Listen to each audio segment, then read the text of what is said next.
Hi friends, welcome back to my channel. ఈరోజు వీడియోలో dhaba style paneer కర్రీని ఇంట్లోనే ఈజీగా ఎలా ప్రిపేర్ చేయాలో ఈ వీడియోలో క్లియర్గా చేసి చూపిస్తున్నానండి. ఈ పన్నీర్ కర్రీ అన్నంలోకి అయినా చపాతీలోకి అయినా దేంట్లోకైనా చాలా బాగుంటుంది. ఈ పన్నీర్ కర్రీ ప్రాసెస్ ఏంటో చూద్దాము. ఇప్పుడు స్టవ్ ఆన్ చేసి ఒక ప్యాన్ను పెట్టుకుందాము. ప్యాన్లోకి 2 స్పూన్స్ ఆయిల్ని యాడ్ చేసుకొని 2 మీడియం సైజు ఆనియన్ కట్ చేసుకొని వేసుకోవాలి. అలాగే 2 టమాటాలను కూడా కట్ చేసుకొని వేసుకొని వీటితో పాటు ఒక ఎండుమిర్చిని కూడా వేసుకోవాలండి. ఒకసారి అన్నీ మిక్స్ చేసుకొని మూత పెట్టి 2 నుంచి 3 నిమిషాలు మగ్గిస్తే సరిపోతుందండి. ఇది ఎక్కువ ఫ్రై చేసుకోవాల్సిన పని లేదు. ఒక 50 to 60% మగ్గితే సరిపోతుంది. 2 నిమిషాల తర్వాత స్టవ్ ఆఫ్ చేసి వీటిని చల్లారనివ్వాలి. ఈ లోపల మనం పన్నీర్ని ఫ్రై చేసుకుందాము. ఇప్పుడు పన్నీర్ ముక్కలని మనకు నచ్చిన షేప్లో కట్ చేసుకోవాలండి. ఇలా కట్ చేసుకున్న తర్వాత స్టవ్ ఆన్ చేసి ఒక ప్యాన్ పెట్టుకోవాలి. ప్యాన్లో మనకు డీప్ ఫ్రైకి సరిపడా ఆయిల్ని వేసుకోవాలి. ఆయిల్ అనేది బాగా వేడైన తర్వాతే పన్నీర్ ముక్కలు అనేది ఆయిల్లో వేసుకోవాలండి. అప్పుడు పన్నీర్ అనేది బాగా ఫ్రై అవుతుంది, లేదంటే అడుగున మాడిపోతుంది. ఆయిల్లోకి పన్నీర్ ముక్కలను వేసుకున్న తర్వాత మంటని మీడియం ఫ్లేమ్లోకి అడ్జస్ట్ చేసుకొని మంచి గోల్డెన్ కలర్ వచ్చేంత వరకు తిప్పుతూ ఫ్రై అనేది చేసుకోవాలండి. ఇలా ఫ్రై చేసుకున్న పన్నీర్ని ఒక ప్లేట్లోకి తీసుకొని పక్కన పెట్టుకోవాలండి. ఇలా పన్నీర్ని ఫ్రై చేసుకున్న తర్వాత ఇప్పుడు ఒక మిక్సీ జార్ తీసుకొని అందులోకి 10 నుంచి 15 కాజు ముక్కలను వేసుకొని గ్రైండ్ చేసుకోవాలండి.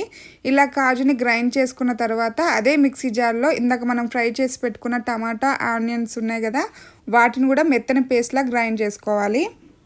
ఇలా గ్రైండ్ చేసుకున్న తర్వాత కర్రీ చేసుకోవడానికి ఒక కడాయిని పెట్టుకొని పన్నీర్ని ఫ్రై చేసుకున్న ఆయిల్ ఉంటుంది కదా, నేను అదే ఆయిల్ని యూజ్ చేస్తున్నానండి. ఇలా 2 to 3 స్పూన్స్ ఆఫ్ ఆయిల్ వేడిన తర్వాత ఒక దాల్చిన చెక్క, 3 నుంచి 4 లవంగాలు, ఒక బిర్యానీ ఆకును వేసుకొని ఫ్రై చేసుకోవాలండి.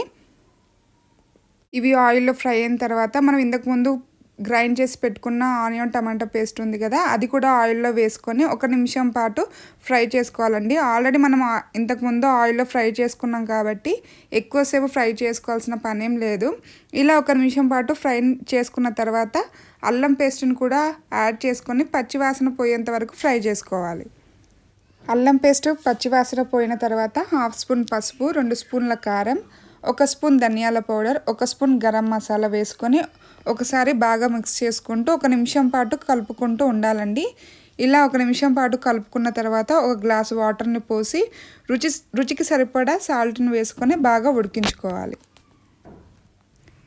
ఇలా వాటర్ పోసి మసాలా అంతా ఉడికి మరుగుతున్న టైంలో ముందుగా మనం ఫ్రై చేసుకున్న పన్నీర్ ఉంది కదా, ఆ పన్నీర్ ముక్కలను కూడా వేసి వాటితో పాటు 1 స్పూన్ పన్నీర్ మసాలా కూడా వేసి కర్రీ అంతా దగ్గరికి అయ్యేంత వరకు 5 నిమిషాలు మూత పెట్టి ఉడికించుకోవాలండి. చూడండి, 5 నిమిషాలు ఉడికిన తర్వాత కర్రీ కన్సిస్టెన్సీ అనేది ఇలా ఉండాలి. ఇప్పుడు స్టవ్ ఆఫ్ చేసుకొని కొత్తిమీర అలాగే 1 పీస్ బటర్ క్యూబ్ని యాడ్ చేసుకుంటే ఎంతో టేస్టీగా ఉండే dhaba style paneer curry ready అయిపోయిందండి. ఈ రెసిపీని మీరు కూడా ట్రై చేయండి. మీకు ఎలా వచ్చిందో కామెంట్ బాక్స్లో కామెంట్ చేయండి. అలాగే మీ ఫ్రెండ్స్ అండ్ ఫ్యామిలీ మెంబర్స్కి షేర్ చేయండి. ఈ వీడియో కనుక మీకు నచ్చినట్లయితే లైక్ చేయండి, షేర్ చేయండి, కామెంట్ చేయండి, అలాగే సబ్స్క్రైబ్ చేసుకోండి. Thank you for watching.